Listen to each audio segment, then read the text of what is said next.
This is a story that Rav Shadran, the Maggid of Yerushalayim, wrote. It's a true story. It's an amazing story. This is one day, this must have been about 30 years ago. So 30 years ago, it's not like today, the Russian Iron Curtain, you couldn't get out of Russia. Nobody got out of Russia. No Jews got out of Russia. They would let 1 or 2 Jews a year get out of Russia. Out of Siberia, it didn't happen.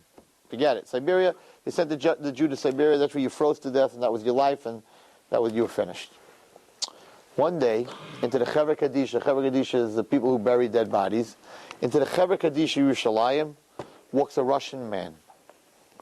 He walks into the Chevra Kadisha, he has a teeny little wooden box, and on top of the box is like a thing that covers the Sefer Torah, a little velvet cover. And he puts the box down in front of the rabbis in Chevra Kadisha, and they say, "How can we help you?" And in Russian he says, "I need you to bury this." Bury what? There's no body that could fit into that. They said, "We have a letter for you. I have a letter for you. I'd like you to read it."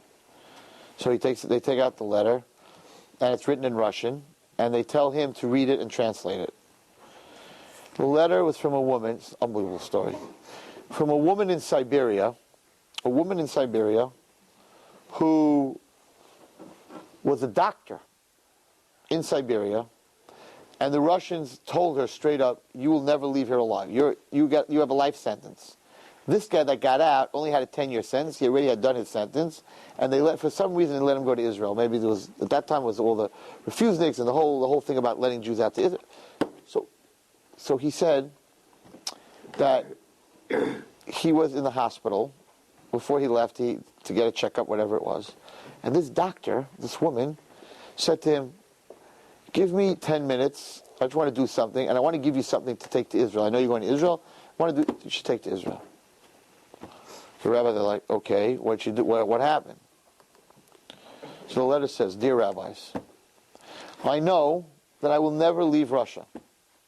I know I will die in Siberia, and in Siberia they will bury me in a mass grave or in a graveyard with non-Jews. There is no graveyard for Jews. So I did something that might be wrong, and maybe I shouldn't have done it, but I feel that this is what I wanted to do. I cut off my index finger. In this box is my index finger.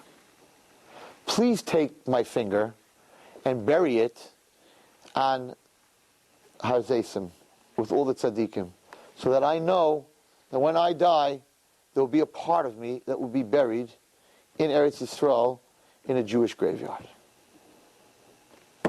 And Kachaya, they opened the box, there was a finger in the box. And they went, and they made a minyan, and they took the finger, and they went to Har Zeisim, and they made a levaya. You hear? You hear what it means? V'lakachti li la'am. Do you hear what it means to be a Jew? She cut her finger off so that some part of her will be buried in Eretz Yisrael on Har Zeisim. Won't be buried with Goyim. Of course it's wrong, and you're not allowed to do it. Of course, she didn't know. She was a Russian woman that didn't grow up knowing halachas, whatever it is. She knew what she wanted. She knew that part of her had to be buried as a Jew. So of course you're not supposed to do that. No question about it. We're listening to the Sheikh Chas v'Shalom. You're not allowed to do that. You're not allowed to do that. But she had the right thoughts. That's the old Jewish nation. Guys, Hashem is not asking us to cut off our fingers. He's just asking us to cut off our Facebook. That's all he wants. And to cut off our connections to all the bad places that we're connected. You don't got to cut your finger off and put it in a box and send it to Israel. But we have to cut off all the schmutz. That's all he wants. Just cut off the schmutz. And if we cut off the schmutz, then the fifth lashon of Geula, which is Vehevesi, and I will bring you to Eretz Yisrael alive. Not a finger, but all of us together, alive. If we love every Jew like we love ourselves, Mavirin as Raya HaGzeira, then he will change the Gzeira, and the Gzeira will end up being good,